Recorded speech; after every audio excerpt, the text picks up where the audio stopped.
Et bon réveil, merci d'être avec nous, c'est le morning, il est 8h à Tel Aviv et voici ce qu'il faut retenir de l'actualité ce matin.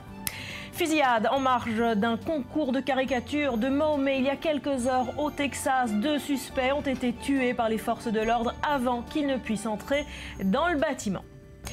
Du jamais vu, en plein cœur de Tel Aviv, une manifestation d'Israéliens d'origine éthiopienne dégénère. Bilan, 70 blessés après plusieurs heures de confrontation entre manifestants et policiers. Le Premier ministre a convoqué ce matin une réunion d'urgence.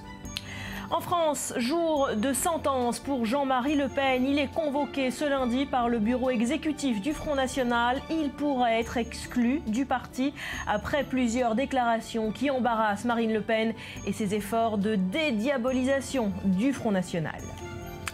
9 jours après le séisme au Népal, le bilan dépasse désormais les 7000 morts et devrait continuer de grimper. Sur place, le chaos est toujours de mise. Les autorités sont totalement dépassées. Enfin, elle a à peine 2 jours et un emploi du temps déjà chargé. La petite princesse de Cambridge sera présentée aujourd'hui à la reine, son arrière-grand-mère, à qui Kate et William annonceront le prénom de leur fille. Le Royal Baby pourra ensuite écouter 100 coups de canon en son honneur cet après-midi en attendant son baptême dans la plus pure tradition de la monarchie. Bienvenue à tous, on démarre donc par cette fusillade au Texas. 2 hommes abattus par la police alors qu'ils tentaient d'ouvrir le feu contre une exposition de caricatures de Mahomet. Voici les premières images de ce centre de conférence au Texas. Un policier qui gardait les lieux a été blessé. On retrouve tout de suite notre correspondant aux États-Unis, David Benaïm. Quelle est la situation ? En fait, peu avant 19h, 2 tireurs avec des armes automatiques ont ouvert le feu à Garland, c'est dans la banlieue de Texas, dans la banlieue de Dallas au Texas. D'après la police, les 2 hommes sont sortis de leur véhicule devant le centre culturel de la ville où était en train de se terminer donc une exposition et un concours de caricature du prophète Mahomet. Les 2 suspects ont commencé à tirer sur un agent de sécurité en poste devant l'entrée. Des tirs ont ensuite été échangés entre la police déjà sur place et les 2 attaquants ont été abattus. Les quelques 200 personnes présentes pour cette soirée sur le thème de la liberté d'expression ont été rassemblées dans l'auditorium avant d'être évacuées une fois le danger écarté. L'agent de sécurité qui était en poste devant l'entrée a été touché à la cheville. Il n'était pas armé et d'après les autorités locales, il a déjà été soigné et a pu sortir de l'hôpital. Alors un mot, David, de l'association qui organisait ce concours. Elle s'appelle l'American Freedom Defense, une association farouchement anti-musulmane et dirigée par une femme extrêmement sulfureuse, Pamela Geller. Oui, tout à fait. C'était organisé donc par AFDI. C'est une association qui défend, selon leurs termes, la liberté d'expression, mais qui est aussi connue pour son discours radicalement anti-Obama et contre l'islamisation de l'Amérique. Pamela Geller est l'une des porte-drapeaux du mouvement anti-islam ici aux États-Unis. L'invité d'honneur de la manifestation était l'homme politique et réalisateur néerlandais Geert Wilders, qui est sur la liste noire d'Al-Qaïda depuis la sortie de son film Fitna. C'est un documentaire partisan sorti en 2008 qui dépeint l'islam comme une menace pour les démocraties occidentales. Juste pour préciser ici, toutes les chaînes de télé ont ouvert le journal de 23h en breaking news, comparant l'attaque de ce soir avec celle de Charlie Hebdo en janvier et celle de Copenhague en février. Merci beaucoup David de Benaïm depuis New York. Retour en Israël, je vous le disais, canon à eau, bombes lacrymogènes. La police a donc utilisé la manière forte pour disperser des milliers de manifestants hier soir au cœur de Tel Aviv. Des images d'une violence inédite dans le pays. La communauté éthiopienne a exprimé des années de frustration et dénonce la discrimination et le racisme à son égard. Bilan, 70 blessés. Le Premier ministre a convoqué une réunion d'urgence ce matin. Myriam Aman. Le chaos sur la place Rabin, au cœur de Tel Aviv. De longues heures de violence entre police et manifestants. Des images rares pour la capitale économique du pays. Tout avait pourtant bien commencé. Des milliers d'Israéliens d'origine éthiopienne se sont donné rendez-vous dimanche à Tel Aviv. Les manifestants réclament justice après qu'un des leurs ait été brutalisé par la police il y a une semaine. Plus globalement, ils dénoncent les discriminations dont ils s'estiment victimes. La manifestation démarre dans la zone d'affaires, se poursuit sur le périphérique de Tel Aviv jusqu'au point de rendez-vous, la place Rabin dans le centre-ville. La tension est palpable à chaque instant. Mais la manifestation se déroule plus ou moins dans le calme. Et puis, les choses dégénèrent.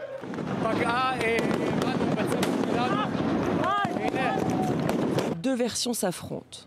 Celle des manifestants qui accusent la police d'avoir fait un usage abusif de la force. J'étais ici et c'est la police qui a chargé. Il y avait un cercle de personnes calmes, assises. Un véhicule avec un lance-eau est arrivé et nous a visés directement. Puis, ils ont jeté des grenades assourdissantes. Si c'est la technique de la police, ça ne marche pas. Selon la police, des manifestants ont jeté des pierres et des bouteilles sur les forces de l'ordre, obligeant les agents à réagir et à disperser la foule. Chars anti-émeutes, gaz lacrymogène, grenades assourdissantes, c'est le chaos sur la place Rabin. Des manifestants s'en prennent aux motos garées à proximité, brisent des pare-brises de voitures, cassent des vitrines des commerces à proximité. Bilan de la soirée, 56 policiers et au moins 12 manifestants blessés. 46 personnes ont également été interpellées. Le calme est finalement revenu à 2 h du matin. Cyril, cette manifestation fait évidemment les grands titres de la presse israélienne ce matin. Et oui, Barbara, la place Rabin de Tel Aviv s'est transformée hier soir en place de la colère. Sans se concerter, le Yediot Aharonot et le Maariv ont choisi ce matin la même une. Vous le voyez, les deux tabloïds israéliens qui consacrent ce matin pas moins de 10 pages aux heurts qui ont opposé hier soir à Tel Aviv les forces de police aux manifestants israéliens d'origine éthiopienne. C'était l'anarchie en plein cœur de Tel Aviv, renchérit le Maariv, alors que le Times of Israel, lui, évoque une zone de guerre à Tel Aviv. Et pour disperser les manifestants, la police a eu la main lourde, relève le Yediot Aharonot, grenades assourdissantes, grenades lacrymogènes, canons à eau. La police montée a utilisé la marnière forte. Voilà ce qu'écrivent ce matin les journaux. Et pour les éditorialistes, Cyril, eh bien, c'est toute la société israélienne qui doit désormais faire son examen de conscience face à cette communauté éthiopienne. Absolument, nous sommes tous responsables, écrit dans son édito Ben Caspit, la grande plume du Maariv. Nous tous, avec notre cœur de pierre, qui faisons la moue dès lors qu'une famille éthiopienne vient s'installer dans notre quartier. C'est pourquoi, même si la violence est condamnable, écrit le Haaretz dans son édito principal, eh bien, la contestation des Juifs éthiopiens est-elle tout à fait justifiée? L'un des premiers chantier auquel devra s'atteler le prochain gouvernement sera de corriger ces inégalités. Fin de citation. Et puis si Israël a beaucoup investi dans l'émigration de ces juifs qu'on a baptisés les falachas, eh bien il n'a pas fait assez pour les intégrer, estime le Yediot Aharonot, le journal qui fait référence évidemment aux deux ponts aériens de 84 et de 91 qui avaient vu arriver en Israël quelques 80 000 juifs éthiopiens, mais ces mêmes Éthiopiens ont été installés dans des préfabriqués, dans des espèces de ghettos, écartés des dons de sang même par peur du sida, nous rappelle le journal, c'était en 92, et dans les colonnes du Yediot, Ben-Dror Yemini refuse donc l'amalgame en dépit des violences. N'oublions pas l'essentiel, nous dit Yemini, ceux qui ont manifesté hier, ce sont des Israéliens, non pas des Éthiopiens, c'est nous et eux, c'est nous, eux, c'est nous, et pour nous tous, ces manifestations devront être un tournant, car les heurts qui ont éclaté hier soir, eh bien, sont les plus violents qu'ait connu Tel Aviv, et ils ne laissent aucun doute, la jeune génération d'Éthiopiens, d'Israéliens d'origine éthiopienne, n'a plus l'intention de se taire, elle exige l'égalité des droits et non pas la compassion. On le rappelle, ce sont des jeunes, cette génération qui est née en Israël. Tout à fait.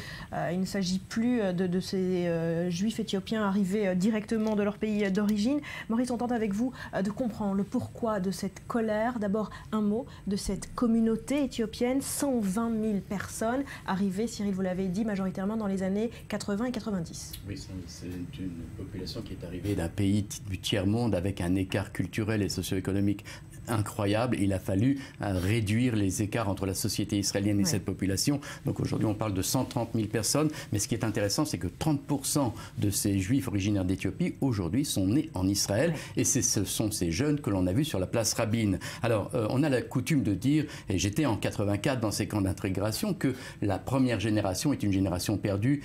Les autorités n'ont pas fait grand-chose pour les intégrer. Par contre, ils misaient énormément sur les jeunes. Et c'est ces jeunes qui, aujourd'hui, ont des difficultés face à la société. Il faut savoir que seuls 60% des jeunes originaires d'Éthiopie nés en Israël ont le bac, obtiennent le bac, alors que la moyenne 40%, excusez-moi, alors que la moyenne nationale c'est 65%.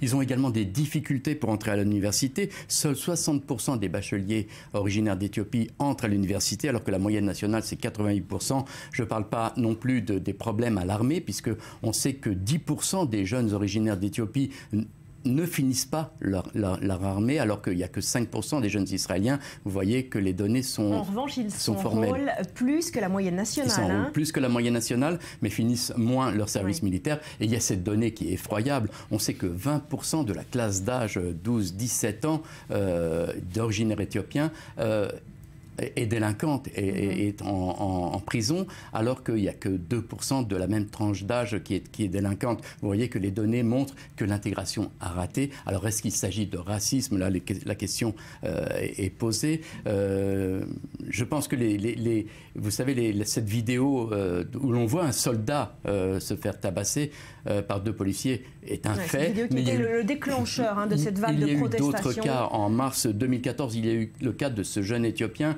qui a été interpellé par la police dans un parc. Ils l'ont maîtrisé au taser. Il a été hospitalisé, sorti de l'hôpital. Il s'est pendu. Comme par hasard, le dossier a été enterré. Alors, on les voit, ces images qui ont mis le feu aux poudres. Absolument. Ce soldat d'origine éthiopienne passé à tabac par ses policiers. Voilà, des images qui ont lancé donc ce mouvement de protestation. Et on le comprend bien, Maurice, les chiffres prouvent quand même certaines inégalités qui demeurent. Absolument. Et il faut savoir aussi que plus du tiers des jeunes originaires d'Éthiopie ne font pas confiance à la police. Et sur ce plan-là, leur insatisfaction est encore plus forte qu'une autre minorité, celle des Arabes israéliens, qui finalement se sont plus ou moins intégrés dans la société. 41% des Juifs originaires d'Éthiopie estiment que la police arrête les gens sans raison valable, alors qu'il n'y a que 21% pour les Arabes israéliens qui pensent la même chose. Vous voyez que le fossé s'est creusé. L'ascenseur social, apparemment, ne monte pas assez rapidement ou alors descend carrément en Israël. Merci Maurice. Et on retrouve tout de suite Mathias Inbar, place Rabin, 6 heures après la dispersion de cette manifestation violente. Est-ce que le calme a été réinstallé sur place ? Oui, Barbara, le calme a été réinstallé sur place, sur cette principale artère de la ville de Tel Aviv. Alors certes, il y a ces camions de nettoyage ce matin et également des policiers, des forces d'élite qui ramassent les débris de bombes lacrymogènes et de grenades assourdissantes qui ont été lancées contre les manifestants ainsi que les canons à eau hier. Mais force est de constater que le calme est revenu ici à Tel Aviv. Alors Mathias, le Premier ministre a convoqué une réunion d'urgence ce lundi. Quelle va être la réponse de l'exécutif ? Une réunion d'urgence, vous l'avez dit, avec les principaux responsables des forces de l'ordre, notamment le ministre de la Sécurité intérieure, mais surtout les principaux délégués de la communauté éthiopienne. Ils devraient, et c'est une information à confirmer en tout cas, cette réunion à l'intérieur de laquelle devrait se trouver Avraham Negoussé, le député du Likoud, les députés d'origine éthiopienne du Likoud, pour tenter de trouver une solution à cette fracture sociale entre la communauté éthiopienne et le leadership politique. La communauté éthiopienne qui demande à ce qu'il y ait justice, c'est-à-dire à ce que les policiers ne soient pas tout simplement évincés, mais emprisonnés. Voilà ce qu'ils demandent. Et il y a une fracture sociale également à l'intérieur même de la communauté éthiopienne entre les anciens, c'est-à-dire ceux qui sont arrivés à la première heure de 1985 et 1991, des opérations Moïse et Shlomo, et ceux qui sont arrivés les dernières années, entre ceux qui ont eu le temps de s'intégrer et ceux qui ont le plus de difficultés véritablement à s'acclimater à la culture orientale ici et occidentale en Israël. Merci beaucoup Mathias depuis la place Rabin. En France, jour de sentence pour Jean-Marie Le Pen. Il est convoqué ce lundi par le bureau exécutif du Front National, la plus haute instance du parti, qui pourrait exclure son fondateur après plusieurs déclarations qui embarrassent Marine Le Pen. Une attitude qui plonge Marine Le Pen dans un abîme de perplexité, selon les propres mots de la présidente du Front National. Pendant le défilé du 1er mai, le cofondateur du FN s'est invité longuement sur l'estrade, laissant sa fille embarrassée devant son pupitre. 72 heures plus tard, Marine Le Pen sort de son silence. La question, c'est est-ce qu'il peut continuer à parler au nom du Front National ? Et votre réponse est ? Moi, ma réponse est non. Je pense qu'il ne doit plus pouvoir parler au nom du Front National. Car les propos qu'il tient sont précisément, comme j'ai eu l'occasion de le dire, totalement contraires à la ligne politique du Front National. Mais le cofondateur du Front National ne l'entend pas de cette oreille. Si son statut de président d'honneur ne lui confère que peu de pouvoir, il mise sur son capital popularité, toujours intact auprès de l'électorat d'extrême droite. Rien ne semble ébranler la ferveur de ses militants, pas même les nombreux dérapages de Jean-Marie Le Pen.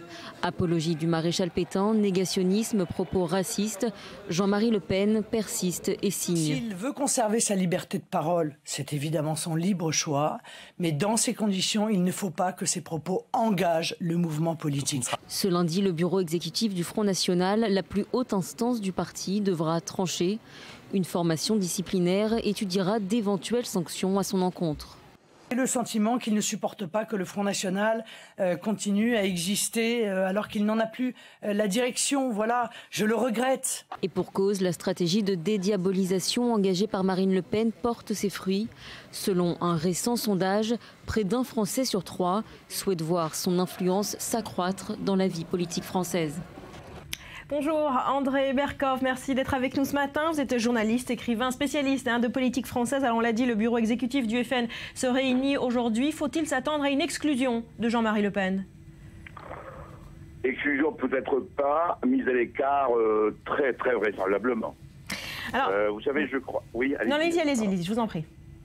Non, je voulais dire simplement que, vous savez, une des phrases les plus... lamentable de Jean-Marie Le Pen était de parler de détails de l'histoire à propos du champ à gaz, et je pense que sa fille veut faire de lui un détail de l'histoire du Front National, et je pense qu'elle va y arriver.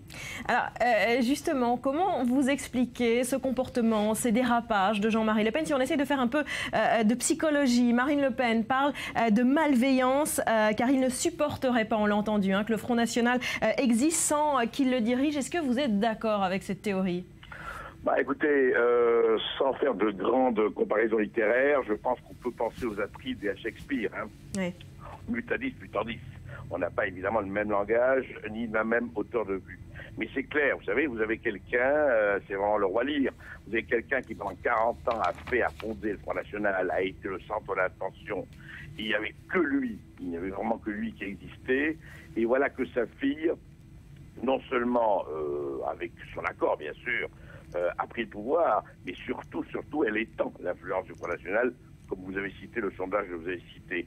Donc, c'est clair que pour lui, dans une espèce de, comment dirais-je, de réflexe de possession, et peut-être vu son âge, je crois que vraiment il ne le supporte pas.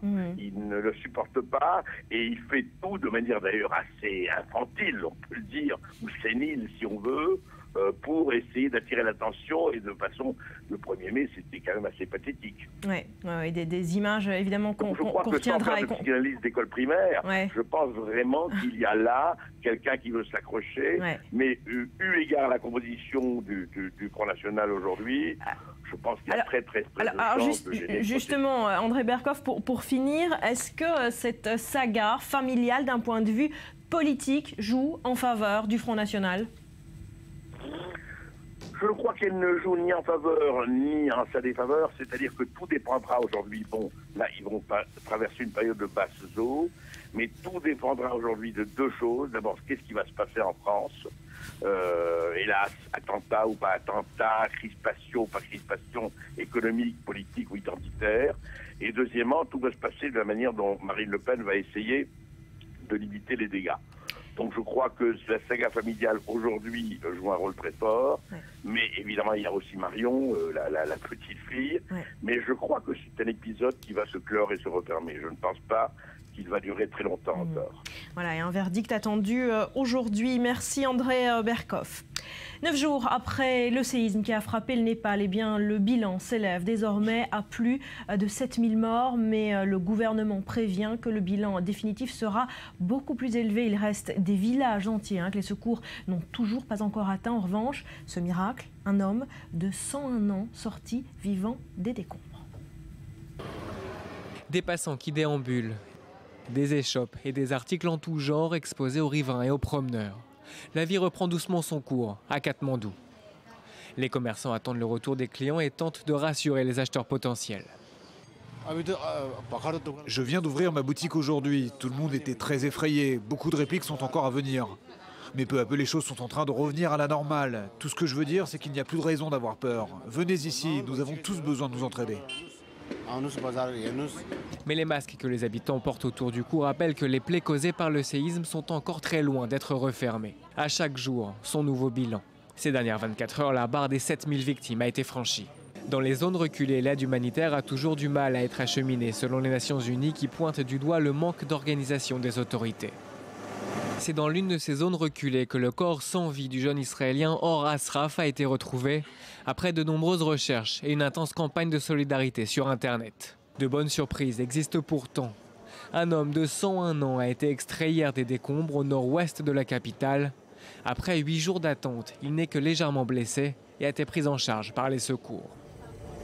Maël Benaliel, bonjour, merci d'être avec nous. Vous avez passé plusieurs jours au Népal pour i24 News. Qu'est-ce qui vous a le plus marqué sur place ? Écoutez, je dirais que ce qui m'a le plus marqué d'une façon générale, c'est que sur une même journée, on peut assister à des miracles et à aussi des malheurs. Il y a par exemple, on est arrivé, c'était je crois ce vendredi dernier, à l'hôpital de campagne israélien où on a pu assister à la naissance d'un petit bébé d'une femme rescapée. Et quelques heures après, on s'est retrouvé avec l'armée népalaise et indienne à sortir des corps des décombres. Et en fait, je crois que c'est ça, c'est l'histoire de ce séisme, de ce tremblement de terre. C'est en même temps l'histoire de chaos et d'espoir, de vie et de mort. Ces images qu'on voit sur nos écrans, quand on les vit, quand on y est, ça a quelque chose de surréaliste ? Oui, tout à fait. En ce qui me concerne, c'était la première fois que je couvrais un tremblement de terre, la deuxième fois que je me rendais au Népal. Et donc effectivement, il y a c'est un peu difficile au départ. Ça demande un certain temps d'adaptation, mais oui, c'était une expérience. L'ampleur. C'est ça, pour comprendre l'ampleur des dégâts. Donc c'est vrai que moi je m'attendais à ce que Katmandou, comme le présentait la presse, soit complètement détruite, ce qui n'est pas le cas. Il se trouve que la situation est beaucoup plus chaotique dans les villages avoisinants ou dans les régions les plus reculées. Katmandou tient encore debout. Il y a évidemment beaucoup de destruction. Il va y en avoir pour des millions et des millions de dollars. Il y en a pour de dommages matériels. Mais la population népalaise de Katmandou, les habitants restent dignes. Et dans les autres zones, des villages complètement effacés de la carte ? Oui, c'est ce qu'on dit. C'est d'après certains témoignages notamment de journalistes qui ont réussi, ce qui n'a pas été notre cas, à se rendre sur place dans ces régions les plus reculées. On parle de régions où il faut 10 heures de voiture. Certains villages sont accessibles uniquement par hélicoptère. Ouais. Là-bas, on parle de 100% de destruction. Il y a encore quelques milliers de personnes qui manquent à l'appel. Et donc les chiffres avancés pour l'instant, les chiffres officiels avancés par le gouvernement sont on l'a dit, 7000 personnes de décédées. Ouais. Il devrait facilement arriver à au moins 10 000 personnes dans les jours à venir. Merci beaucoup Maël d'avoir été avec nous ce matin. Voilà, des nouvelles beaucoup plus réjouissantes à présent. Elle a à peine 2 jours et un emploi du temps déjà chargé. La petite princesse de Cambridge sera présentée aujourd'hui à la reine, son arrière-grand-mère, à qui Kate et William annonceront en exclusivité le prénom de leur fille. Le Royal Baby devra ensuite écouter 100 coups de canon en son honneur cet après-midi, en attendant son baptême dans la plus pure tradition de la monarchie. Nous accueillons avec humilité la naissance du 2e enfant de leur Altesse royale. Le Royaume-Uni s'est couvert de roses pour célébrer la naissance de la nouvelle princesse, à la grande joie des Britanniques comme des touristes. Je suis vraiment contente pour eux. Je crois que le prince Charles disait qu'il aimerait avoir une petite fille. C'est une fille! J'avoue que je suis au bord des larmes. Je suis très ému car j'aime la famille royale et ce qu'elle fait pour notre pays. Et la nouvelle n'a laissé personne indifférent. Certains médias ont cyniquement annoncé qu'une femme venait de donner naissance à son 2e enfant. De l'Allemagne à la Chine, tous ont tenu à féliciter la 4e dans l'ordre de succession au trône du Royaume-Uni.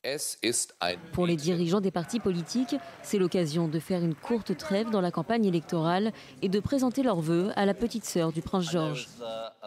En tant que père qui a vécu ces moments d'angoisse à la naissance de mes 2 enfants, je sais que c'est stressant, mais ce sera un beau moment pour les parents. Le pays leur envoie tous ses bons vœux. Mais la joie d'Ed Miliband, qui cherche à remporter les élections générales du 7 mai, risque de ne pas durer. La théorie veut en effet que le sentiment général de bien-être qui parcourt la nation soit favorable à l'actuel Premier ministre David Cameron. L'espoir d'un rebond pour le Parti conservateur pourrait bien se réaliser. Mais d'après un sondage britannique, YouGov, la nouvelle arrivante de la famille royale, ne devrait que très peu influencer le scrutin. Un vote plus serré que jamais qui pourrait se jouer au coude à coude. Voilà, et la question à $1 million ou de livres sterling plutôt, Rudy, ce matin, c'est le prénom. Quel sera-t-il sur Internet? Les spéculations explosent. Oui, alors il y avait déjà le débat sur la date de l'accouchement, puis le débat sur fille ou garçon, et donc voici le fameux débat sur le prénom de la princesse. Alors il y a même un hashtag pour lancer et jouer au pronostic, c'est Royal Baby Name, le nom donc du bébé royal. Alors Magali par exemple parle d'un suspense insoutenable et elle cite donc les 3 prénoms qui tiennent la corde ce matin: Alice, le plus probable, Charlotte ou Diana. Diana évidemment en hommage à la princesse Diana, et prénom favori des Britanniques. Alors évidemment, chacun y va de son pronostic ou même de son souhait. Alors il y a ceux qui piochent dans les prénoms favoris, les prénoms probables, et ceux qui se laissent aller, alors que Philippa espère une petite Victoria. Adam, lui, opte pour la princesse Beyoncé. Il y a aussi le prénom Irène qui nous rappelle cet internaute, Irène d'Angleterre. Voilà, ça c'est fait. Bref, les spéculations et les bons mots vont bon train. Alors pour avoir une vraie idée de la tendance, direction maintenant les comptes Twitter des bookmakers britanniques. Chez William Hill, c'est Charlotte qui tient la corde devant Alice et Olivia, et chez Ladbrokes, c'est Alice favori à 5 contre 2 devant, j'ai l'impression de faire le tiercé, à 5 contre 2 devant Charlotte et Victoria. Alors il faut savoir quand même que les bookmakers britanniques ont déjà distribué 500 000 livres, un peu plus de 675 000 euros à ceux qui avaient déjà misé sur la naissance d'une fille au lieu d'un garçon. C'est à nouveau donc la folie en Angleterre et sur Internet. Alors sauf pour certains internautes qui sont un petit peu grincheux, qui n'aiment pas trop ce Royal Baby, comme par exemple Philippe Poutou, candidat NPR aux élections présidentielles de 2012. Alors pour lui, voilà, il tweet ceci: la naissance est maintenant le faux suspense sur le prénom, ridicule et lamentable, on s'en fout, dit-il. Oh, on s'en fout pas du tout. Moi, je sais que moi je suis pour Charlotte. Et vous, votre préféré? Non, Alice, c'est pas mal. Alice? Ouais, ça peut être pas mal. Mais Diana serait un bel hommage aussi. Ouais. Mais Stéphane Bern dit Alice, donc ce sera Alice. Stéphane Bern dit Alice. Bon, allez, on lui fait confiance. Et on le saura quand? Alors, on l'attendait un petit peu hier soir, mais ce n'est pas venu. Alors, sachez déjà qu'on a dû attendre 2 jours pour connaître le prénom du petit frère, George, Alexander Louis, 1 semaine pour William, et on avait attendu 1 mois pour Charles, c'était il y a 67 ans avant de connaître le fameux prénom. Mais le protocole veut qu'elle sera présentée aujourd'hui à la reine. Absolument. À qui on annoncera en exclusivité le prénom. Pour finir rapidement, beaucoup de réactions, mais aussi qui se mêlent au marketing. Oui, alors bon, déjà de la reine à David Cameron, chacun y allait de son tweet, même les monuments londoniens sont colorés en rose, mais effectivement, cette naissance récupérée par le marketing, on voit ici le très beau tweet du Sun. Game of Thrones a commencé. Rudy. Allez, on se retrouve après un nouveau journal qui vous est présenté ce matin par Elsa Mimoun. On parlera de cette alerte terroriste en Tunisie.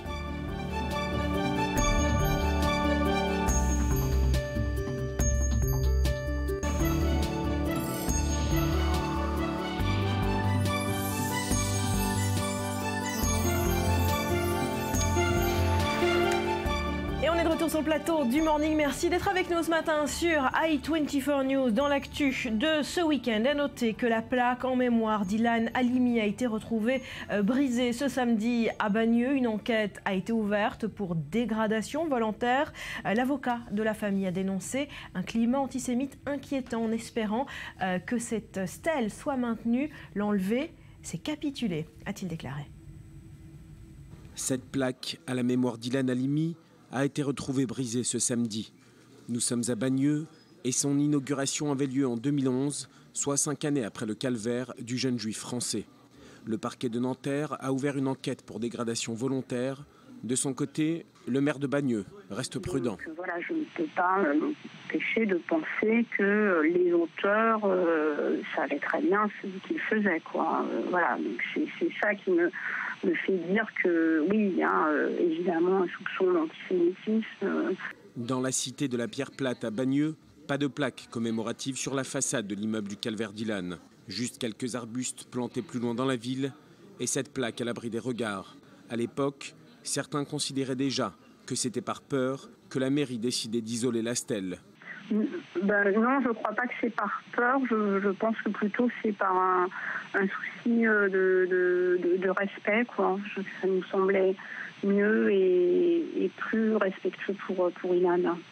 Samedi, c'est par un courrier électronique qu'une habitante prévient la mairie. La plaque est alors aussitôt retirée et une plainte est déposée au commissariat de Bagneux. La plaque était inaugurée au pied d'un jeune chêne dans le parc Richelieu en centre-ville. Une commémoration en 2011 sous la présidence Sarkozy, et c'est via Twitter que l'ancien président exprime sa consternation. Consternation. La barbarie dont il a été victime n'a pas suffi. Intransigeance face à de tels actes, pensée pour ses proches. Contacté plus tôt, le président du Bureau national de vigilance contre l'antisémitisme n'a pas de doute quant à la nature de l'agression. Je reste convaincu qu'il s'agit d'un acte volontaire et manifestement antisémite. Nous comprenons aujourd'hui combien la famille avait raison de faire inhumer Ilan Halimi à Jérusalem pour épargner sa sépulture de toute dégradation, de toute offense à la famille, de toute injure à la communauté juive. En janvier 2006, Ilan Halimi était retrouvé nu, bâillonné et menotté près d'une voie de chemin de fer dans l'Essonne. Il décédera à l'hôpital après avoir été séquestré par une vingtaine de jeunes du quartier durant 24 jours. Et je vous propose d'écouter à ce sujet Alexandre Arcadi, le réalisateur du film 24 jours sur l'affaire Halimi. Il était l'invité de Jean-Charles Banou hier. Malheureusement, nous sommes loin d'avoir pu ouvrir le grand débat national qui était nécessaire sur l'antisémitisme. Et cet acte, qui est un acte d'une violence grave, d'une violence déterminée, provoque chez moi évidemment une indignation sans nom, alors qu'il faut se souvenir qu'au moment de la sortie du film, à Bagneux même, à 300 mètres de la cité de la Pierre Plate, à l'initiative de la maire de Bagneux, on avait organisé une projection du film 24 jours dans une salle comble, toute confession confondue, toute couleur confondue. C'était une communion incroyable puisque les habitants de la cité sont venus voir ce film et ont pu remémorer ce moment terrifiant pour notre nation. Donc ça veut dire, Alexandre Arcadi, qu'on n'est pas là face à une banlieue qui ne voudrait pas se souvenir finalement de ce qui s'est passé à Bagneux et que ce n'était pas une erreur finalement de mettre une stèle à l'endroit où presque où cela s'est passé. Non seulement c'est pas une erreur, mais je veux dire c'est la moindre des choses. C'est la moindre des choses que de mettre une stèle. Comme il y a des stèles qui ont été apposées à tous les endroits où il y a des actes antisémites, rappelons-nous Goldenberg, etc. Mais là, je veux dire, cette dégradation montre dans quel climat nous sommes et comme il est urgent de réagir à tous les niveaux, au niveau de l'éducation nationale, au niveau de la cité, au niveau des associations.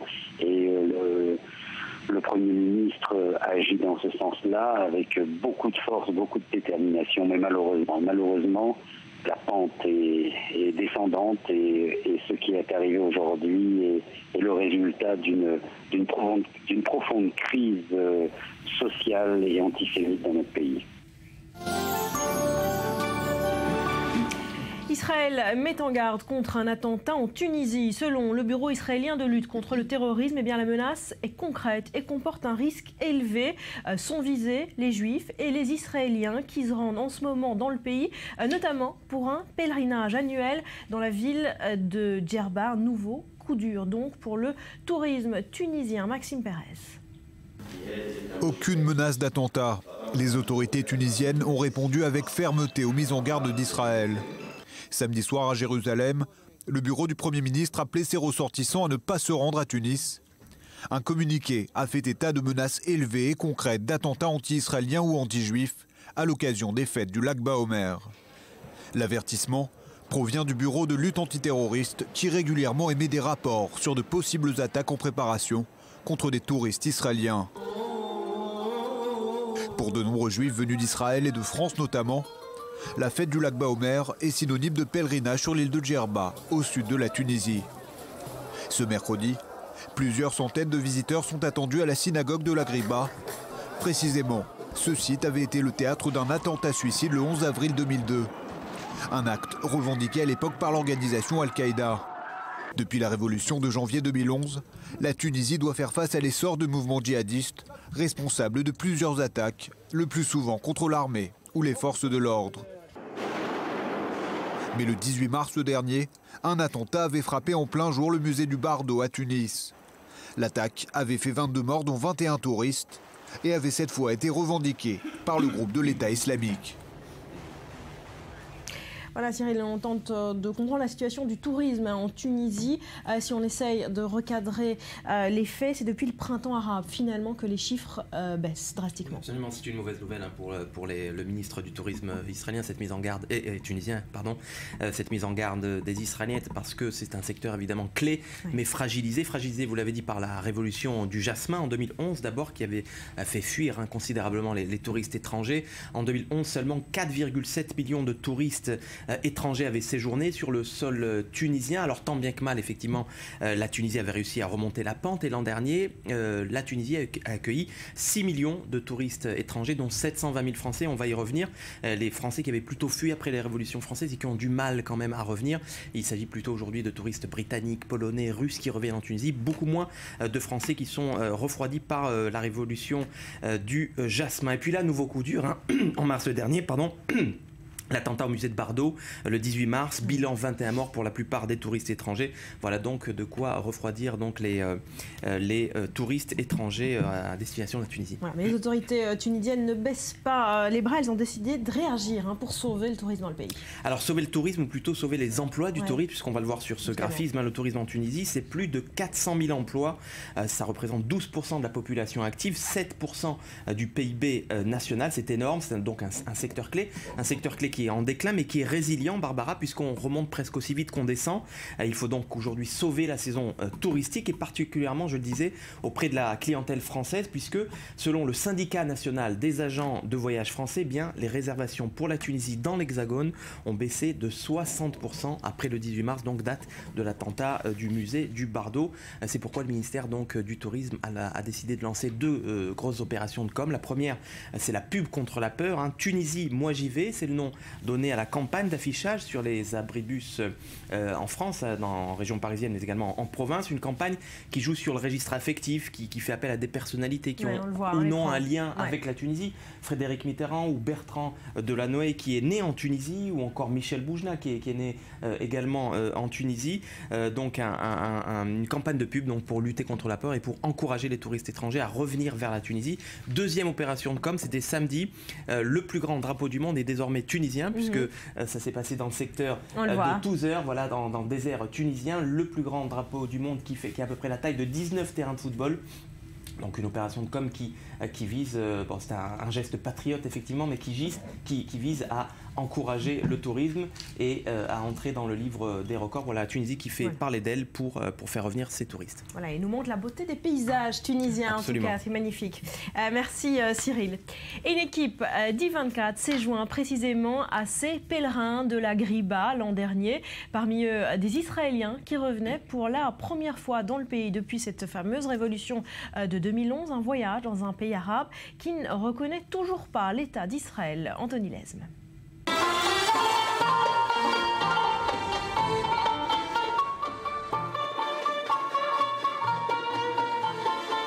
Djerba, petite île au large de la Tunisie.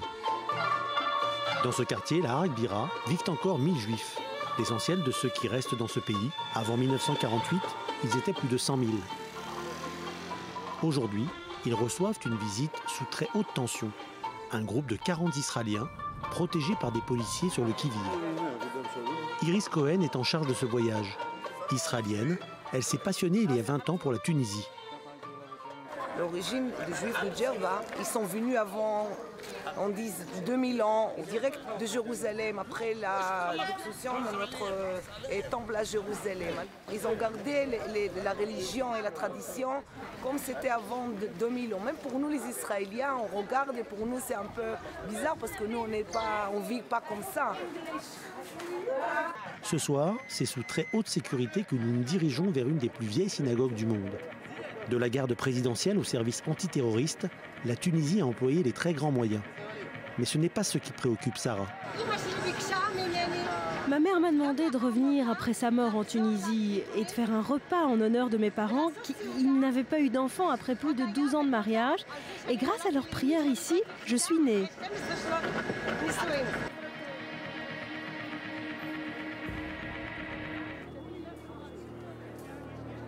21 morts. C'est le bilan de l'attentat suicide qui a frappé la Griba en 2002. Cette synagogue serait la plus vieille au monde. Une pierre sainte du premier temple de Jérusalem, détruit par les Babyloniens, y aurait été amenée il y a 2500 ans par les prêtres d'Israël. Chaque année, pour les fêtes de l'Akba Omer, qui commémorent la disparition du maître de la mystique juive, Rabbi Shimon Bar Yochai, un pèlerinage y a lieu. Malgré le risque, plus de 1000 personnes se sont déplacées de l'étranger cette année, dont Sarah. Je sens la sainteté du lieu et je désire pour tout le monde que leurs vœux et leurs prières se réalisent parce que c'est un lieu de miracle. Voilà, et c'est un reportage que vous pouvez retrouver dans son intégralité dès ce soir après le grand direct dans l'émission Reportage avec Stéphane Calvo. Autre chose à présent, près de 6000 migrants secourus ces dernières 24 heures en Méditerranée. Ce sont les gardes-côtes italiens qui l'annoncent. Ils ont été sauvés grâce à des opérations de surveillance plus intensives. Mais les corps sans vie de 10 personnes ont également été retrouvés en Méditerranée. Les explications de David Klezewski. Le ciel est clément en Méditerranée. Une bonne nouvelle pour les trafiquants d'êtres humains.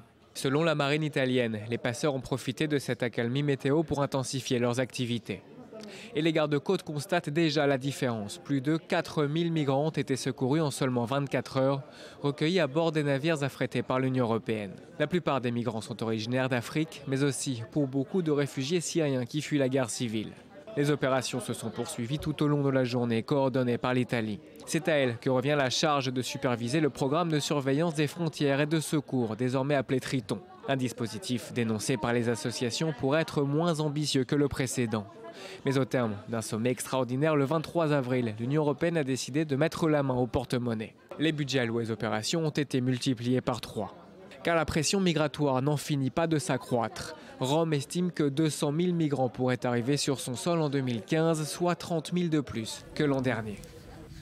Voilà, et ce sont des arrivées qui s'intensifient, qui se succèdent au point que la France a elle aussi participé au sauvetage de ces migrants. Betsabé, on fait le point. Oui, avec des arrivées qui ne s'arrêtent pas, c'est ce que souligne la presse italienne. Bien sûr, avec son lot de victimes aussi. Hier, une dizaine de victimes au large de la Libye. Et parmi eux, ces 2 hommes qui avaient sauté à l'eau pour rejoindre les secours, mais qui se sont noyés. Des arrivées qui se succèdent et des bilans records. 3690 migrants sauvés en Méditerranée le 2 avril en 17 opérations de secours. Autre journée particulièrement chargée, celle du 12 avril et du 13 avril, comme vous pouvez le voir sur vos écrans. Alors, des migrants sauvés par qui? Alors, après 2 semaines après cette hécatombe au large de la Libye, 750 migrants finis au fond de l'eau. Et bien, premier signe de solidarité que l'Europe s'engage aux côtés de l'Italie, la participation d'une patrouille de la marine française. C'est ce qu'a souligné Dimitri Avramopoulos, le commissaire européen à l'immigration. Sauf que ça ne suffit pas, et non, c'est ce que commente Matteo Renzi. L'Europe nous dit toujours comment on doit s'y prendre. Pourtant, elle n'avait pas réalisé jusqu'à il y a 2 semaines, que nous étions face à la plus grande migration par la mer. C'est en substance ce qu'a déclaré le président du Conseil italien. Et oui, sauver les migrants, ça fait longtemps que Rome s'y attelle. Certes, la France est rentrée sur le terrain, expression employée par la Stampa, mais au lieu de féliciter Paris, eh bien, le quotidien trouve plus approprié de relever que ces discours politiques n'intéressent pas ceux qui se trouvent en mer. Qui? Eh bien, ces hommes et ces femmes de la Guardia Costiera, les gardes-côtes italiens, de la marine militaire, de la police douanière qui travaillent sans souffler. Et parmi eux, il y a aussi les gens des navires commerçants qui sont détournés pour sauver des vies et parfois même récupérer des cadavres. Pour finir, on note aussi que la Libye a participé. Voilà, la Libye qui a arrêté 500 migrants hier qui étaient sur le point de traverser la Méditerranée. La Libye qui n'a pas vraiment de politique définie sur ses départs de clandestins, de milliers de clandestins. Évidemment, ce n'est pas dans la liste de ses priorités puisque le pays est dans le chaos depuis le départ de Kadhafi. Merci Betsabé. À suivre, c'est un scénario, s'il se confirme inédit au Liban, l'armée libanaise se joindrait à la milice du Hezbollah et aux forces syriennes. Un front commun pour protéger certaines zones du pays face aux djihadistes. Les explications après un nouveau journal qui vous est présenté par Elsa Mimoun dans 2 petites minutes. Restez avec nous.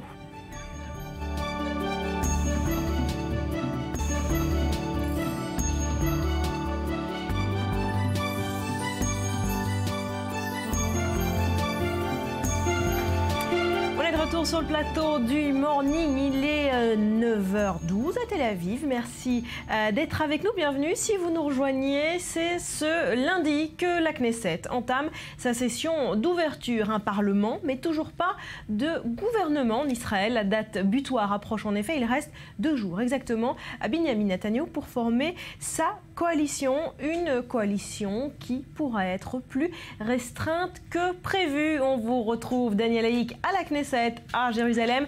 C'est le scénario d'une majorité étroite qui se dessine.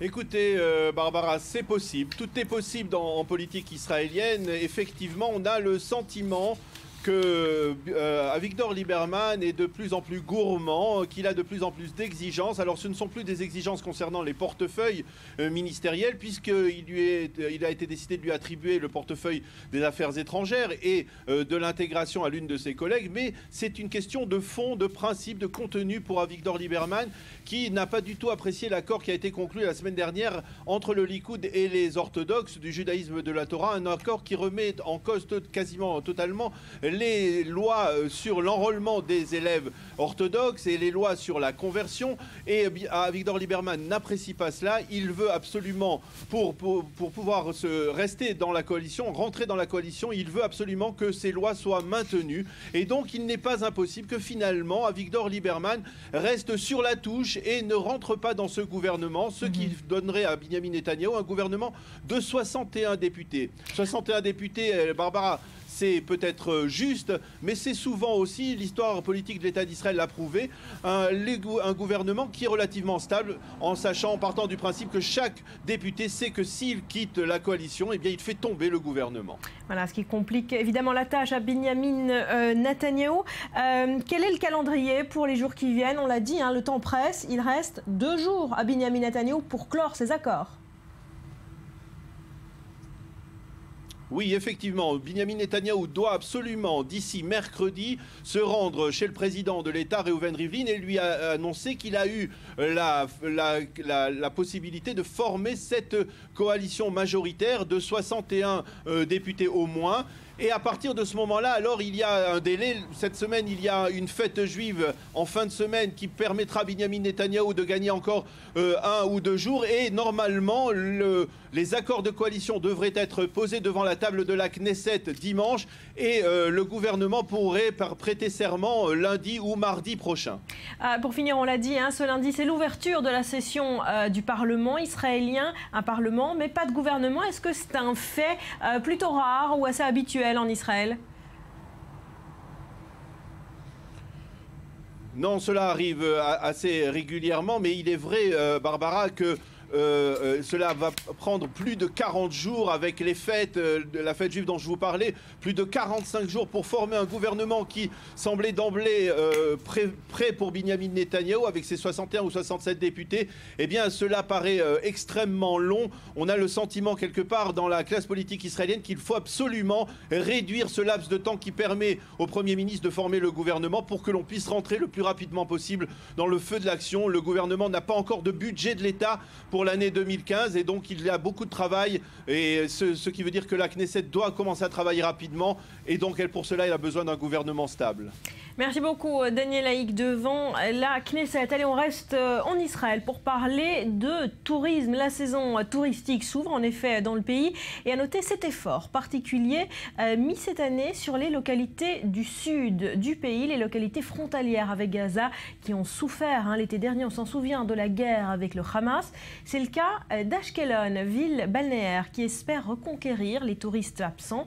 L'an dernier, reportage sur place signé Anthony Lesme.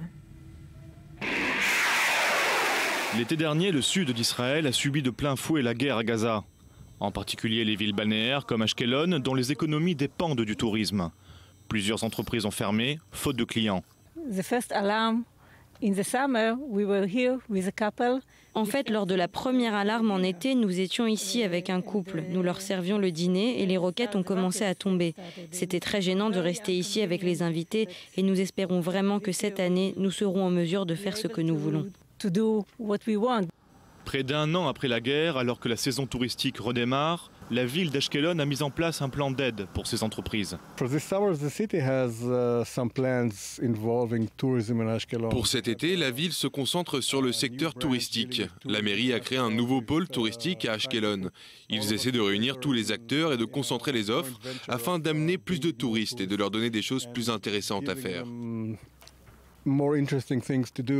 Hôtels, restaurants et même parcs d'attractions aquatiques ont réuni leurs offres pour stimuler les ventes avec l'espoir de revoir un maximum de touristes cette année. Certains effets commencent déjà à se faire ressentir. Il y a un changement et une différence. Aujourd'hui, les gens sont plus détendus, plus dynamiques. Le carnaval ici était incroyable, surtout après ce qu'on a vécu l'été dernier. C'était très dur pour les enfants ici. L'atmosphère à Ashkelon est donc positive et pleine d'espoir. Les entreprises et les résidents sont prêts pour accueillir les touristes cet été. Le temps dira si l'économie rebondira pleinement un an après la guerre. Et dans le reste de l'actualité de ce lundi, voici ce qu'il faut retenir. C'est en bref et en images et c'est signé Edmé Citroën. Plus de 10 000 personnes se sont rassemblées hier place de la République pour fêter la Journée mondiale de la liberté de la presse et les 30 ans de Reporters sans frontières. Un rassemblement en mémoire des victimes du terrorisme tuées à Paris en janvier, 4 mois après l'attentat contre Charlie Hebdo. Le corps du petit Marcus a probablement été retrouvé dans un cours d'eau du Val d'Oise hier. Marcus, c'est ce petit garçon de 2 ans et demi porté disparu depuis 10 jours. Ce sont des riverains qui ont retrouvé le corps sans vie. Les résultats des analyses ADN devraient être connus dans la journée. Un mariage célébré à Katmandou une semaine après le séisme au Népal.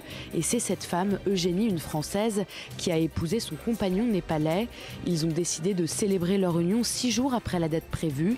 Derrière cet acte, le couple a voulu faire passer un message d'espoir dans le pays frappé par un séisme qui a coûté la vie à plus de 7000 personnes.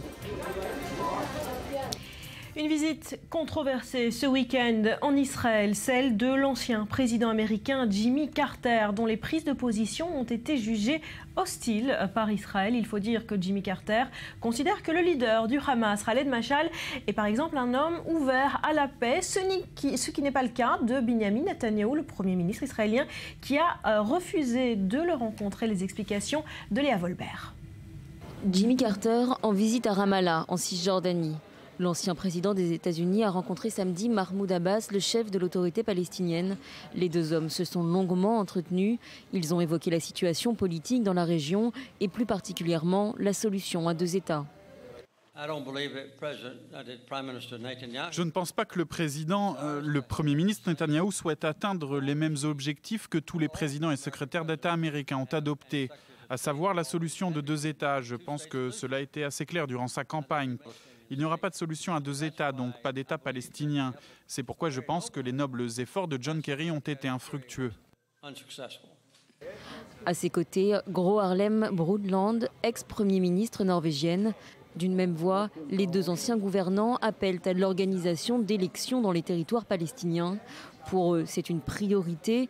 Il faut avant tout mettre fin à la division entre la Cisjordanie gouvernée par l'autorité palestinienne et la bande de Gaza aux mains du Hamas depuis 2006. Il y a près d'1 an, les 2 parties ont signé un accord de réconciliation censé œuvrer dans ce sens, mais le Hamas rechigne à rendre le pouvoir à Gaza.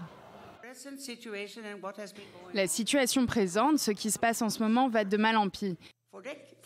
Et ce, depuis plusieurs années. Ça ne peut pas continuer. La situation actuelle l'illustre et de façon dramatique. Quelque chose de nouveau doit être fait par la communauté internationale et par l'ONU. Jimmy Carter et Gro Harlem Brundtland n'ont rencontré aucun dirigeant israélien, en cause des désaccords politiques selon l'ancien président des États-Unis. Pour lui, Khaled Meshal, le chef politique du Hamas, n'est pas un terroriste, mais un fervent partisan du processus de paix. Gro Harlem Brundtland affirme quant à elle que les dirigeants israéliens ne veulent pas entendre des avis qu'ils ne partagent pas. Pendant la campagne des dernières élections législatives israéliennes, Benjamin Netanyahou s'est montré ferme. Il n'envisage pas de solution à 2 États.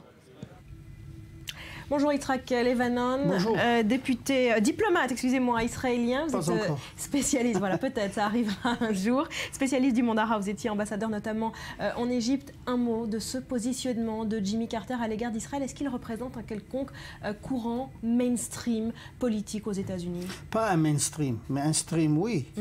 Regardez, c'est pas nouveau, la position de Carter.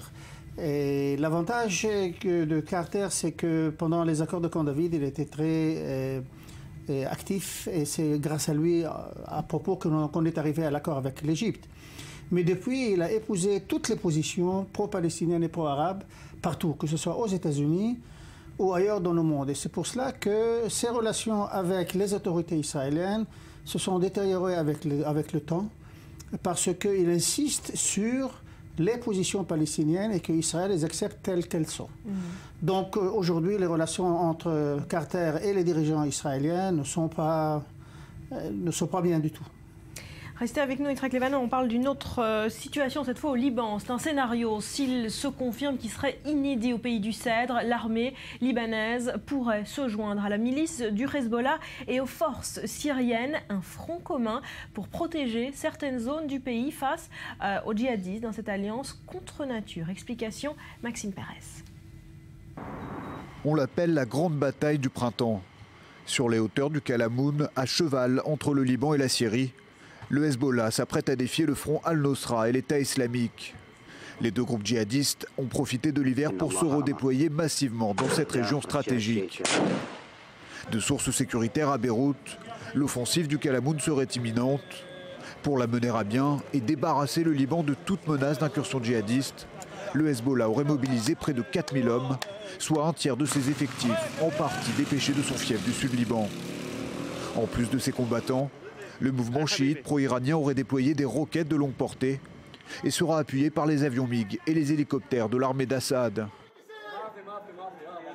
Pour le Hezbollah, cette bataille est décisive. Elle est aussi l'occasion de jouer la carte de l'union sacrée avec toutes les composantes libanaises. Réputé proche du Hezbollah, le président du Parlement, Nabi Berri, a appelé l'armée libanaise et l'organisation chiite à combattre ensemble. Alors que le groupe Jabhat al-Nosra contrôlerait un territoire de 600 km² à l'intérieur du pays du Cèdre, il a promis que la bataille aboutirait à la libération du Liban.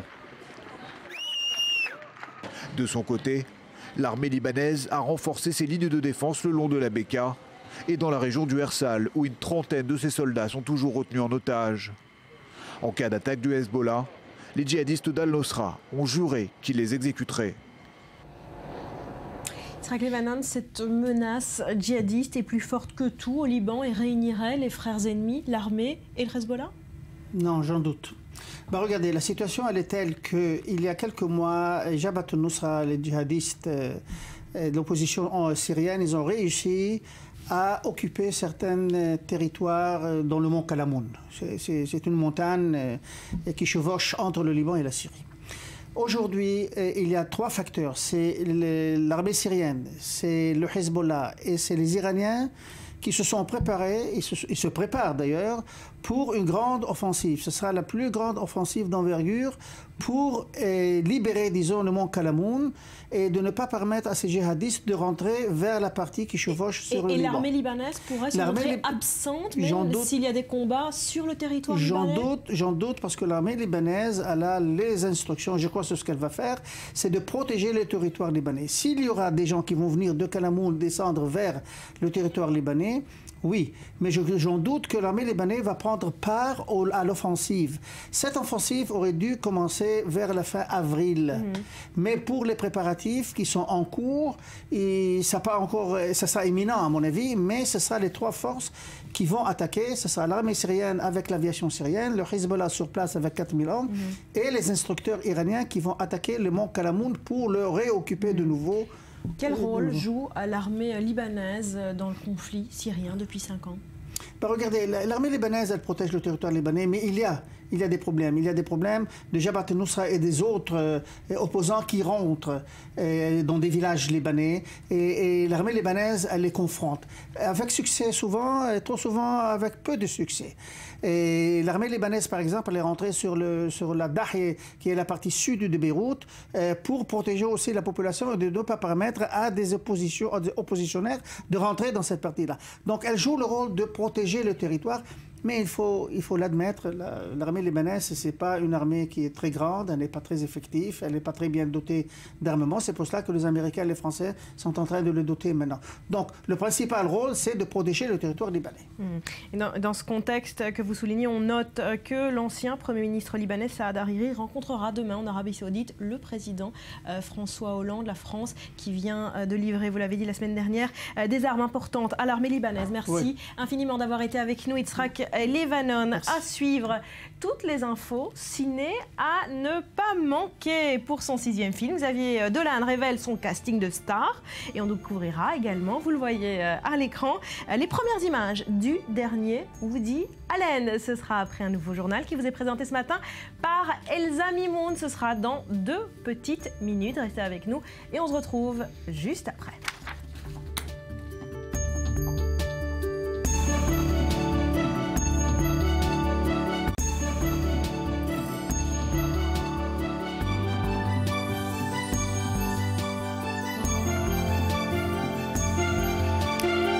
Avec nous sur le plateau du Morning, on va parler cinéma à présent. Dans un instant avec vous, Laetitia, vous nous révélerez notamment le casting de rêve du dernier Xavier Dolan. Mais avant cela, une question. Vous le savez, on marque en ce moment les 100 ans du génocide arménien. Alors comment le cinéma a-t-il traité le sujet? Élément de réponse, signé Daniel Campos avec Sandy Fortis.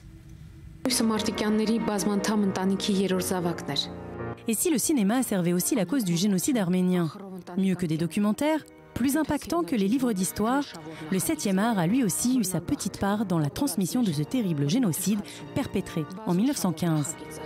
L'un des tout premiers longs métrages dédiés à cette cause a été tourné en 1919. Son titre, Auction of Souls, l'enchère des âmes en français. Il est tiré du témoignage d'Aurora Mardiganian dans le livre Ravished Armenia. L'adaptation hollywoodienne du livre a alors joué un rôle important en sensibilisant le public sur les horribles événements décrits par Aurora Mardiganian. À l'époque, les dirigeants turcs avaient immédiatement rejeté ce film, le qualifiant de mensonger et de pure propagande. En 1993, Les 40 jours du Mousadag, le roman de Franz Werfel, basé sur le génocide, devait lui aussi être adapté au cinéma. La MJM avait obtenu les droits et entamé le travail de pré-production, mais le film n'a jamais vu le jour. Là encore, il semblerait que les menaces du gouvernement turc auraient empêché le livre de devenir un film. Des années difficiles. De tous les films sortis ou censurés, Mérig est certainement le plus connu. Un chef-d'œuvre avec Claudia Cardinal et Omar Sharif, sorti en 1991. Film semi-autobiographique, écrit et réalisé par Henri Verneuil, lui-même franco-arménien.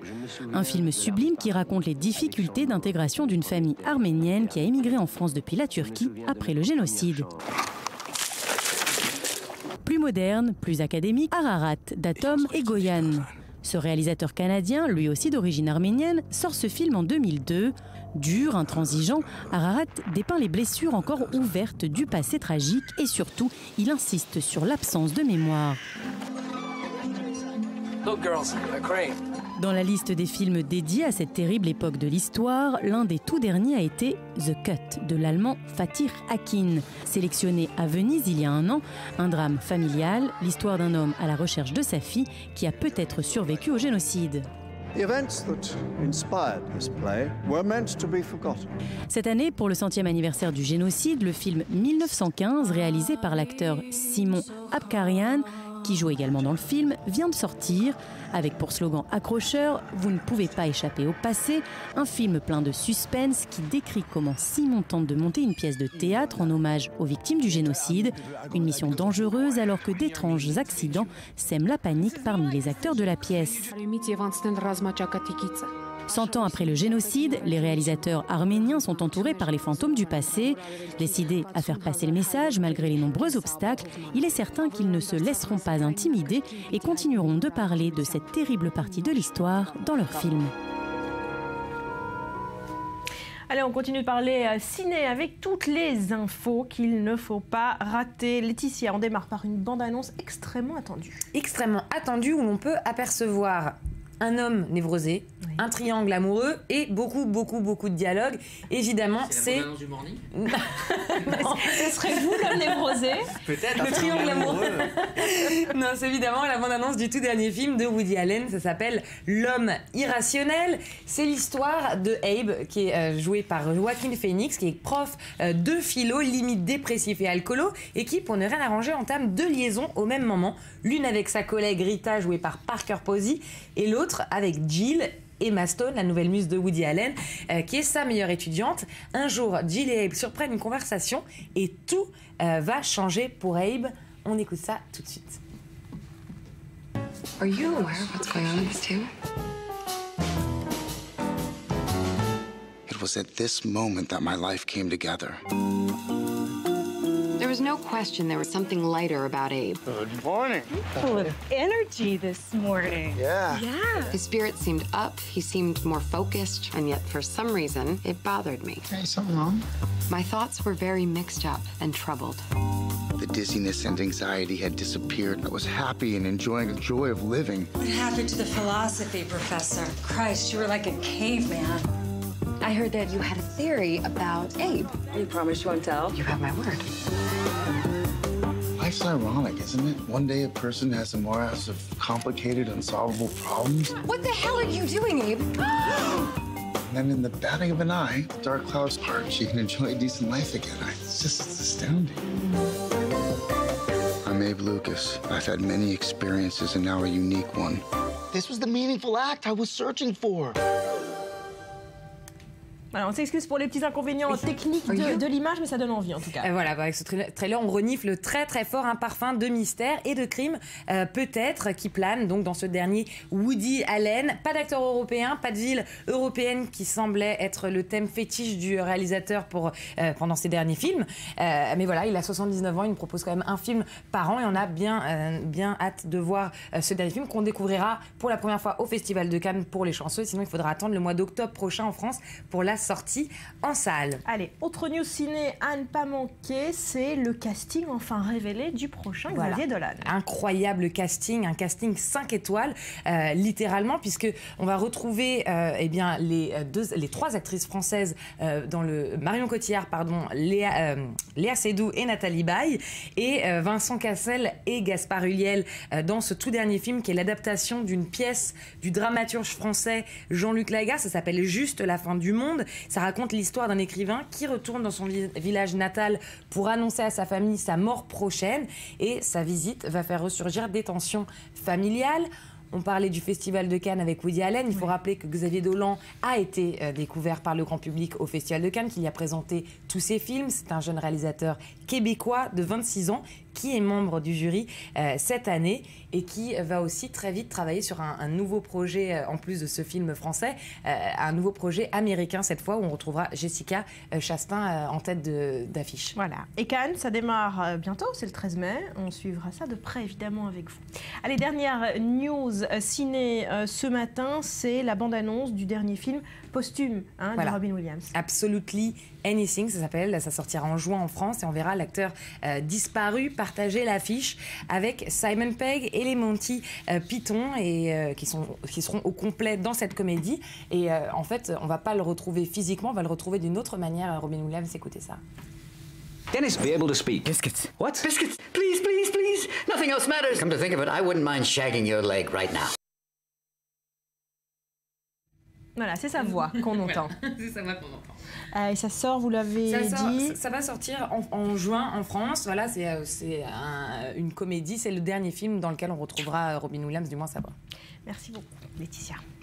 Allez, on continue de parler art avec ce célèbre musée, le Whitney Museum of American Art. Eh bien, il déménage, il change de quartier après 50 ans passés dans le chic Upper East Side à Manhattan. Eh bien, la collection permanente prend place dans de tout nouveaux locaux dans le sud de l'île.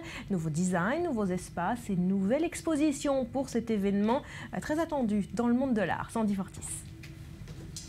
28 000 tonnes d'acier, de béton et de verre, plus de 20 000 mètres carrés d'espace, dont près de 6 000 dédiés aux expositions. Après 4 ans de travaux et 422 millions de dollars investis, le nouveau Whitney Museum va enfin ouvrir ses portes. Déplacé de l'Upper East Side au Lower West Side, le célèbre musée des arts américains a quitté la très chic Madison Avenue pour rejoindre le désormais tendance Meatpacking District. C'est une expérience incroyable. Il est très rare de construire de nos jours un musée dans la ville de New York. On fait souvent des rénovations, on ajoute une aile, mais là c'est une première. Créer, construire un musée à partir de rien. D'autant que nous l'avons déplacé du nord au sud de la ville après 50 ans. Après avoir conçu le centre Pompidou dans les années 70, l'architecte italien Renzo Piano a voulu cette nouvelle version du Whitney Museum très ouverte sur l'extérieur. Au plafond, plancher de pin clair et vastes fenêtres, grande terrasse en extérieur et un grand hall vitré avec en bonus de magnifiques vues sur Manhattan à l'est et sur l'Hudson à l'ouest. C'est pour simplement dire que la culture de la beauté doit être ouverte, accessible, pas intimidante, sans prétention. Et c'est ce que bâtiment offre. On ne voit presque pas où se trouve la limite entre la rue et le bâtiment. Vous pouvez voir dehors, voir la circulation, les piétons. Il fait vraiment partie de la ville. Fondé en 1930 par l'artiste et philanthrope Gertrude Vanderbilt Whitney, le musée spécialisé dans les arts des États-Unis du XXe et XXIe siècle compte quelques 22 000 pièces de plus de 3 000 artistes dans sa collection permanente. Son exposition inaugurale, America is Hard to See, proposera au public plus de 600 œuvres de 400 artistes, dont un quart n'ayant jamais été exposé. Je pense que l'un des gros avantages de cette exposition est que les visiteurs pourront voir des œuvres qu'ils connaissent bien, comme le Cirque de Calder, Early Sunday Morning d'Edward Hopper ou Georgia O'Keeffe. Mais ils découvriront aussi de nombreuses œuvres qu'ils n'ont jamais vues auparavant. Des œuvres que le public pourra découvrir dès le 1er mai prochain dans un Whitney Museum flambant neuf. Voilà, et pour finir, on passe en revue ce qui a agité le web ce week-end. Rudy, on démarre par cette révélation étonnante. Le Premier ministre népalais a été mis au courant du séisme par un tweet de son homologue indien. Oui, et ce, 40 minutes après le drame. C'est ce que nous apprend ce matin Slate, et l'information a été confirmée en personne par le Premier ministre indien Narendra Modi. Alors pourquoi le Premier ministre népalais a mis autant de temps à savoir, et surtout pourquoi il a été informé par Twitter? Eh bien tout simplement parce qu'au moment du séisme, Sushil Koiralal, le Premier ministre népalais, se trouvait dans un avion qui l'amenait à Bangkok, où il allait s'occuper de sa santé. C'est seulement donc finalement à l'atterrissage que l'équipe de l'exécutif népalais s'est branchée sur Twitter, et c'est donc sur le fil du Premier ministre indien qu'ils se sont branchés, et c'est là qu'ils ont eu les premières informations, et donc ce 40 minutes après le drame. Voilà pour le Népal. Et puis on revient sur l'événement média de ce week-end. C'est ce clash samedi soir sur le plateau d'On n'est pas couché entre la journaliste Caroline Fourest et le chroniqueur Émeric Caron. Oui, alors ce clash avait déjà fait les choux gras de la presse toute la semaine dernière, car l'émission avait été enregistrée lundi, et donc il y avait, on parlait d'un échange très tendu entre Caroline Fourest, venue présenter son livre Éloge du blasphème, et le chroniqueur Émeric Caron, qui lui est connu pour ses interviews plutôt musclées, alors que donc Caron attaque Fourest sur une condamnation sur une histoire de diffamation. Elle tente de recadrer le débat et puis s'emporte un petit peu. Le ton monte. Regardez cet extrait si vous ne l'avez pas vu. Aujourd'hui sur le site de France Culture n'est pas celle. Émeric Caron, j'aimerais qu'on parle de mon livre 5 minutes. La dernière fois que je suis venue, on n'a pas pu parler non plus du contenu du bouquin parce que vous avez une obsession qui est d'essayer de discréditer les gens. Mais non. Parce que vous avez un problème de confiance en soi personnelle.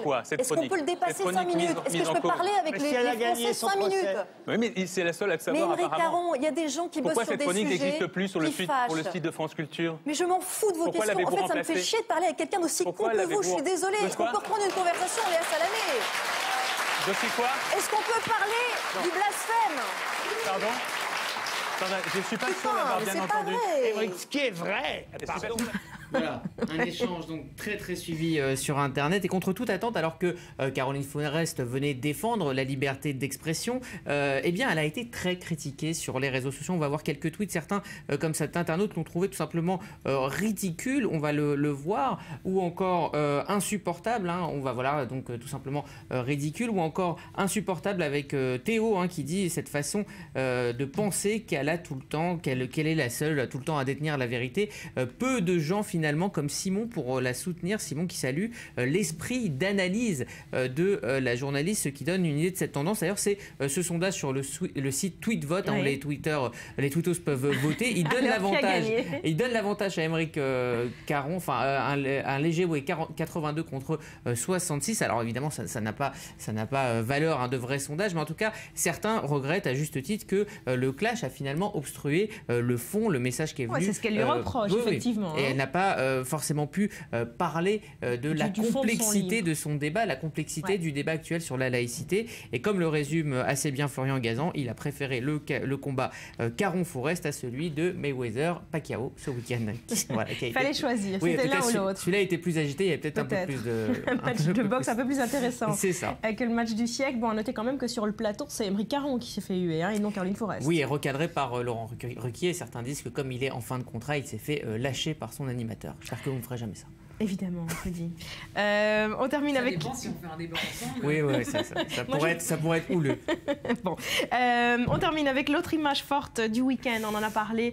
C'est Jean-Marie Le Pen qui s'invite sur l'estrade du 1er mai du Front National. Oui, c'est ce qu'on pourrait appeler un photobombe en langage internet. Un photobombe, c'est qu'une personne arrive en plein milieu alors que vous êtes en train de prendre une photo pour se mettre sur la photo. Vous avez bien sûr vu cette image. Alors que le comité exécutif du FN de discipline va décider aujourd'hui de l'avenir de Jean-Marie Le Pen au Front National. Les internautes ont passé, eux, le week-end à détourner l'image du président du Front National, président d'honneur. Et il faut l'avouer, c'est très drôle. Alors on va y aller crescendo avec ces détournements au Photoshop. On va commencer avec Olivier Bénis qui l'a ajouté au Femen dans ce qu'il appelle la Ligue des perturbateurs de discours. D'autres pensent à un épouvantail, à une efficacité garantie, alors que certains le voient bien reconverti dans une carrière de batteur de rock. Ça, c'est très efficace. Et puis, quitte à continuer dans la musique, pourquoi, pour sa retraite, ne pas le voir intégrer les Village People pour le mythique YMCA? Parfait, merci. Merci à vous d'avoir été avec nous. C'est donc la fin de cette édition. On se retrouve avec grand plaisir dès demain. Vous retrouvez un journal complet avec Elsa Mimoun dans 2 petites minutes. Passez une très belle journée. Portez-vous bien.